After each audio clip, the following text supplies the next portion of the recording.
Okay, we are very grateful to have to speak for us this morning, Becca Bean from Unity, New York. Good morning, my friends, and happy Labor Day weekend. Welcome, everyone, and thank you so much for choosing to be here this morning on this wonderful Zoom for the New Thought Spiritual Center. It's a beautiful holiday Sunday, even if it's a little cloudy here in Manhattan. You know, I am ready for a holiday. It has been a long summer here in the city, and maybe it has been for you guys as well. So I'm ready to celebrate the day that God has made and turn my focus to fall and the beauty that she will bring us. You know, this last week, I was totally caught up in the news and the weather. Hurricane Ida, Afghanistan, California, the fires, Texas, not to even mention the prevailing COVID. My heart and mind just seemed to be spinning around like a little gerbil on a wheel, all the time knowing that there was nothing in the world I could do to change these situations except to pray. And did I pray? Well, a little bit. But mostly I chose to fret like a little 2-year-old. Anybody else in that spot this week? So my topic for today, our topic for this month, actually, acceptance, really became a life preserver for me this week. And that is no pun intended for the storm that happened this past Wednesday night. I was so grateful that we have this topic to focus on. And I'm really glad to say that working on acceptance this week has opened up some space for me to put down some of my distractions. And I hope that our focus today will inspire you as well. So, what is acceptance? Well, it's like the Beatles sang, it is the art of letting things be.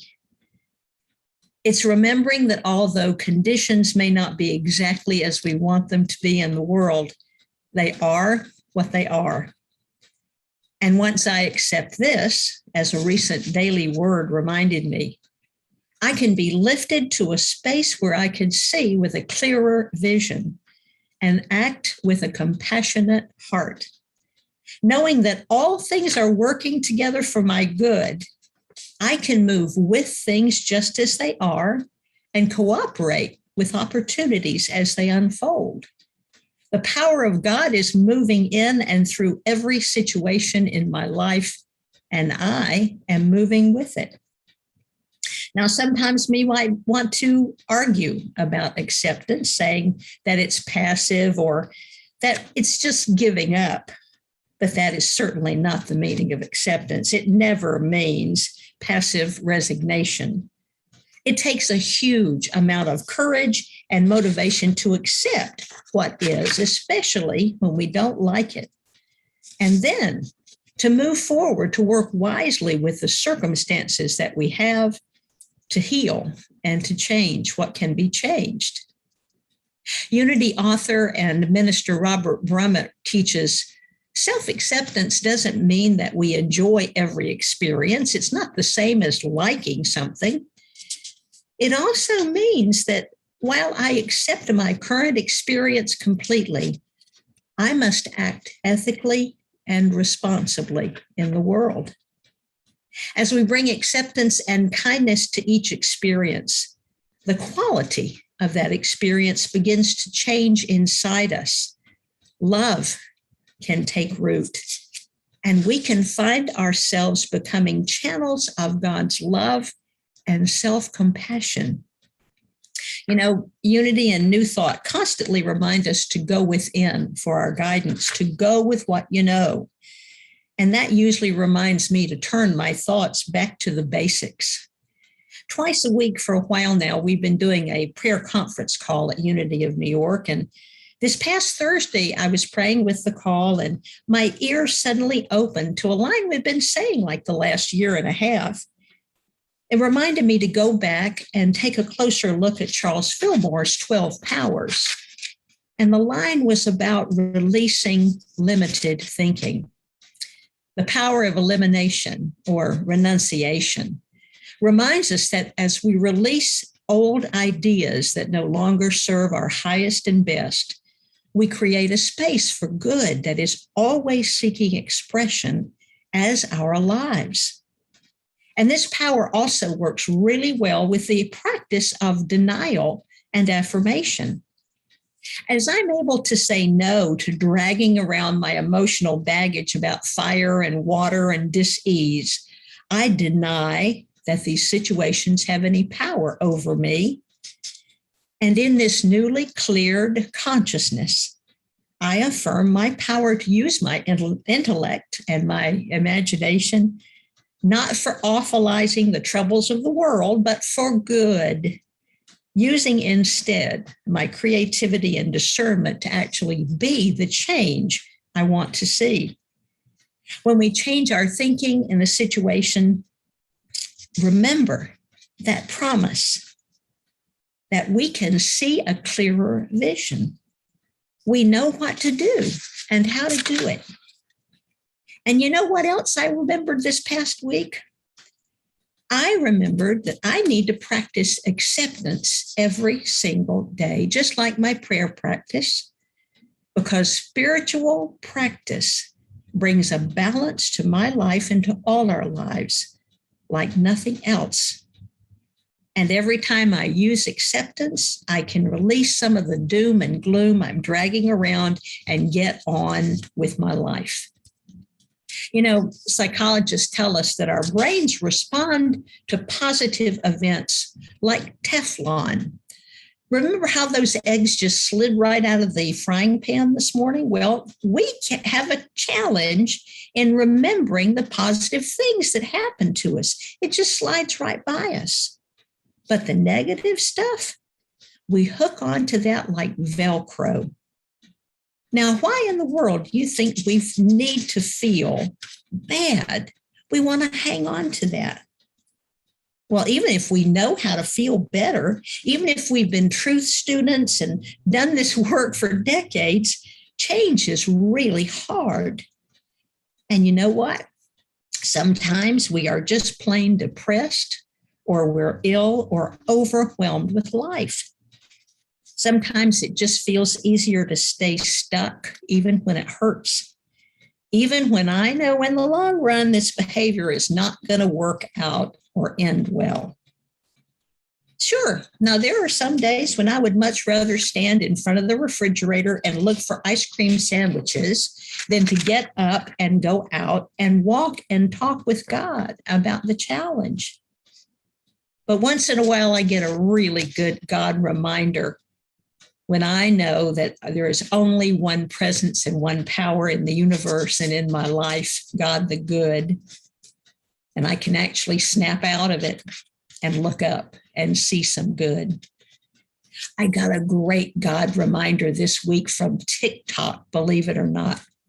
There was a little boy about 4 years old, and the title of the TikTok says, "How I Calm Down When I Get Worked Up." And he stood up tall and he said, "Smell the flowers."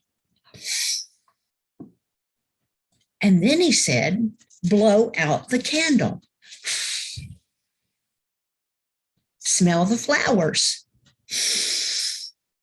and blow out the candle. One more time. Do it with me. Smell the flowers and blow out the candle. And then this adorable kid just flops down on the couch and he says, "I feel so much better." And you know what? I felt so much better too. I was so grateful for this kid and whoever taught him this incredibly smart technique of mindfulness. As we smell the flowers, we slow down our anxious hearts and we refocus our minds on the beauty of God's world. In that instant, we can have such appreciation, such gratitude for a million things. Our sense of smell, our sense of touch, imagining the petals on our cheek. We are grateful for the sunshine and the water and the earth that helped grow the flowers, and maybe even grateful for the person who brought them to us. And then as we blow out the candle, we release any restless energy. and make room in our hearts to see the good. As we slow down to let that air go, any negative energy is diffused and we can truly relax.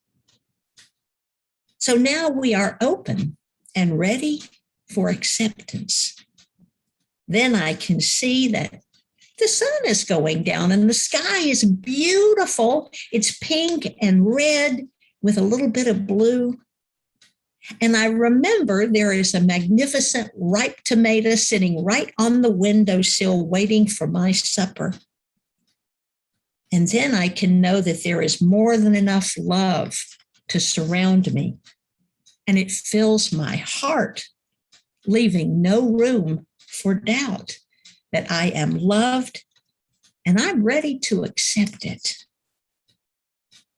As we practice acceptance in our lives this week, hopefully smelling the flowers and blowing out the candle, I want to invite you to be willing to step even higher in your practice by embracing self-acceptance as well.